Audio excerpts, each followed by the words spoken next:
दयानंद कला व शास्त्र महाविद्यालयामध्ये एका विद्यार्थिनीने गळफास घेऊन आत्महत्या केली आहे।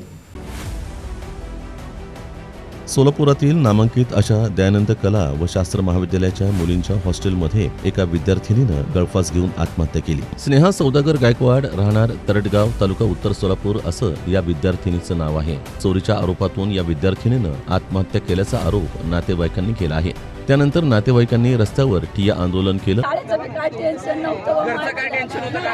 नाही हो मॅडमने तुरी घातली काय चालतं मॅडम? मॅडमने तुरी घातली कोणाचे कपडे चोरला म्हणून माझ्या लेकरावर मी आलो तर मला काय म्हणते येऊ नका। निया सौदागर गायकवाड मुलीचं नाव आहे। निया सौदागर मॅडमचं नाव काय? मॅडमचं नाव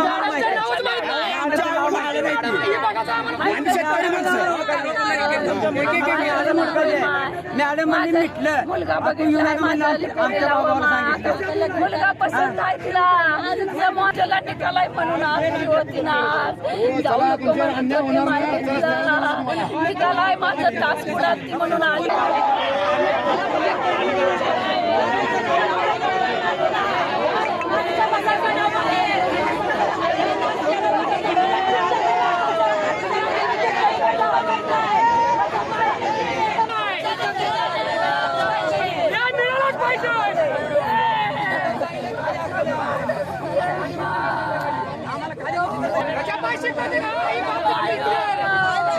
विद्यार्थिनीजवळ मिळालेल्या चिठ्ठीच्या आधारे माझ्या मृत्यूस कोणासही जबाबदार धरू नये असं लिहिल्याचं पोलिसांचं म्हणणं आहे।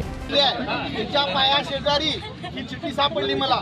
त्या चिठ्ठीवरती असं लिहिलंय, मी स्नेहा गायकवाड, मला जगण्याचा खूप कंटाळा आला आहे म्हणून मी आत्महत्या करत आहे। यात कोणाचाही हात नाहीये आणि खाली तिची स्वतःची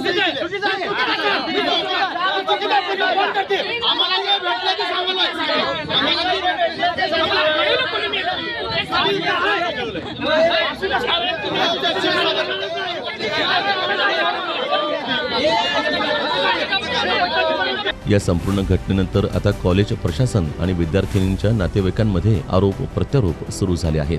हॉस्टेलमधील एका मॅडमनं चोरीचा आरोप लावला होता, त्यांना समोर आणा अशी मागणी मुलीच्या आईने केली। महिनाभरापूर्वी याच महाविद्यालयात एका विद्यार्थिनीनं इमारतीवरून उडी मारून आत्महत्या केली होती। या संपूर्ण प्रकारामुळे महाविद्यालय प्रशासन संशयाच्या भोवऱ्यात सापडलं आहे।